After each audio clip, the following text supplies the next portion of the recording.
मेरी समझ के परे है। ये एक ऐसी प्रक्रिया है जिसका आरंभ विपक्ष के कहने पर ही किया गया है।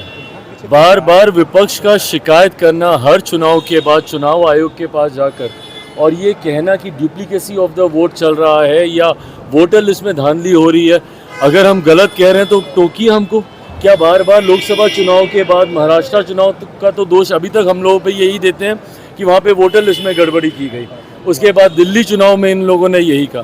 तो आज जब आपके कहने पर चुनाव आयोग ने इस प्रक्रिया का पालन किया कि भैया अगर इतनी शिकायत हो तो एक बार इंटेंसिव रिवीजन कर लिया जाए, उसी सोच के साथ इसको किया जा रहा है। और इसमें मेरी समझ के परे है कि एक चुनाव आयोग के द्वारा अपनाई गई प्रक्रिया जो इस बात को सुनिश्चित करने के लिए की जा रही है कि कोई भी देश के नागरिक के साथ कोई अन्याय नहीं होगा, पर एट द सेम टाइम कोई अगर घुसपैठिया भी होगा तो उसको भी देश के सबसे बड़े अधिकार मताधिकार का दुरुपयोग करने का मौका नहीं दिया जाएगा।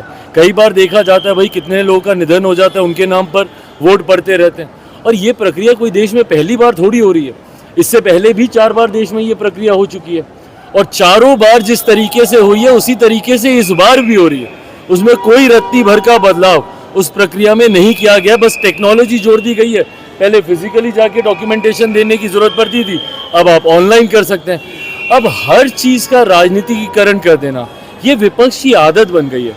भाई चुनाव आयोग एक संवैधानिक संस्था है, उनके द्वारा लिया गया फैसला है। इसमें सरकार ना 3 में ना 13 में, और वो भी फैसला उन लोगों ने इसलिए लिया है क्योंकि आप बार बार उनका दरवाज़ा जाके खटखटाते थे कि भैया इसमें गड़बड़ी हो रही है वोटर लिस्ट में। ऐसे में जब चुनाव आयोग ने फैसला लिया, अब हर चीज़ का ठीकरा सरकार पे ही फोड़ दीजिएगा कि हर चीज़ सरकार कर रही है। अगर आपको किसी संवैधानिक संस्था पे विश्वास ही नहीं रखना तो आप देश को अराजकता की ओर लेके जाइएगा, ये सोच गलत है। सड़क पर आंदोलन करेंगे आप विधानसभा? भाई कीजिए, सड़क पर आंदोलन कीजिए। आप तो बहिष्कार की बात कर रहे हैं ना, हम तो देते हैं चुनौती कि करके दिखाइए भैया बहिष्कार, हिम्मत है तो। सत्ता का लालच इन लोगों में इतना ज़्यादा है कि कतई ये लोग चुनाव का बहिष्कार करने की सोच नहीं रख सकते। सत्ता के लिए जो विरोधाभास को भूलकर एक साथ एक गठबंधन में दल आने को तैयार हो जाते हैं। विपक्ष में हम लोगों ने देखा ही है क्या है ये तथाकथित इंडिया अलायंस। भानुमति का कुनबा ही है ना।